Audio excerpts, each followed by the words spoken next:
বিটি মানসির জলম গেল রান্তি রান্তি। সেই রান্না যদি একটু খারাপ হয় তাহলে কিন্তু ওই ঘরের কোনো পাবলিকের দিক আর তাকানো যায় না। যদি একদিন রান্না খারাপ হয় তাহলে আর সেদিন আর সে বিটিটার রক্ষা নেই। আসসালামু আলাইকুম, কেমন আছেন সবাই? নাবা রান্নাঘর অ্যান্ড ব্লগে সবাইকে স্বাগতম জানাচ্ছি। আমি নাবামনির মা আম্বিয়া আক্তার বলছি খুলনা থেকে। কোমরে কাপড় বাঁধে নামিয়ে গেলাম অভিযানে। বেশ কয়েকদিন আগের রুগা সুগা করা ভেন্ডি ছিল ঘরে, সেই ভেন্ডিগুলো বাছতে দিয়ে দিলাম। বাপ বিটি খাইয়ে বুঝুক কিরাম লাগে আজকের ভেন্ডি ভাজা। গরমেতে রান্তি রান্তি শৈল পুড়া হয়ে গেলাম। ওই দিক দিয়ে যে আবার রান্না খাইয়ে কেউ প্রশংসা করবে তাও করে না, তাদের মুখে যেন ঠুসি বইটে গেছে। মনে চাই না যে ওদের মুখেই অন্ন তুলে দিই, মনে চাই কিছু সূত্রার পাতা মুখে ডলে দিই, ওদিক দিয়ে চুলকই মর্গে। কড়ইতে তুলে দিলাম ডাইল আর আলু, ডহের সাথে একটু রাইন্দে দেবো। এই গরমের মধ্যেই এরম তরকারি খাতে কিন্তু ভালো লাগে, কতই ডহের সাথে রান্ধি না কেন। ওই দিক দিয়ে আবার 20 ফুটলি রান্না, আবার 19তে 20 হলি সে আবার সমালোচনা শুরু করে দেয়, আমার বিরুদ্ধে আবার লিয়াজু পার্টি তৈরি করে। তোমাদের সাথে মেলা প্রীতির আলাপ হয়েছে, এই প্রীতির আলাপ করতে করতে লবণ যদি বেশি হয়ে যায় তখন আমি আবার জ্বলে মরবানি। ওদিক দিয়ে আবার বাড়ি এলাকে গাছের তে তুলে নিয়েছি 4-5টা লাউ পাতা, তাই আবার দিয়ে দিলাম।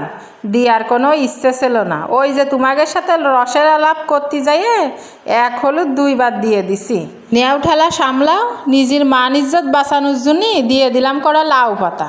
ওদিক দিয়ে বুঝে দেখ কিরাম লাগে। এর সাথে গুইটে গাইটে দিয়ে তারপরে ডাকনা দিয়ে আরও কিছু সময় রান্না করব। ঝোলটা যখন একটু শুকায় শুকায় আসবে, তরকারিতে যখন একটা পুড়া পুড়া ভাব হবে তখন কিন্তু নামাই ফেলাবো। এই তরকারি দিয়ে ভাত খাইতে যে কি মজা লাগে কোয়ার মতন না। থাকে বোম্বাই মরিচ, তালি তো কোনো কথাই না।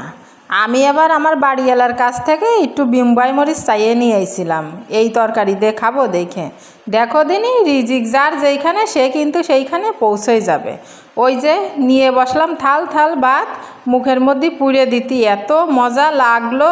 ভেন্ডি ভাজা আর ডালের তরকারি সত্যি খুব অসাধারণ লাগলো। আজকে আবার ঘরের 2 পাবলিকরে রাইখে একা একা ভাত খাইয়ে নিছি, আর এদিক দিয়ে দেখতেছি 2 পাবলিকে মিলে একসাথে আম মাখা খাচ্ছে। আমার আবার এগের আম মাখা দেখে আবার নাল পড়লো, তাই আবার এদের সাথে আমিও যুক্ত হয়ে গেলাম আম মাখা খাওয়ার জন্য। আমি আবার আমার আত্মারে এই জায়গাতে যদি একটু আম মাখা না দিই তাহলে তো ওরা 2 জনে সারা রাত বদনা নিয়ে দৌড়তি থাকবে না, তখন আমি আবার জ্বালাই মরবানে। তাই ওগেরও বাঁচালাম আর নিজেও বাঁচলাম। বুদ্ধিটা কিরাম হলো তোমরা কিন্তু অবশ্যই বলবা। আম মাখা খাইয়ে কলজেটা কিরাম তাজা তাজা ভাব হয়ে গেল।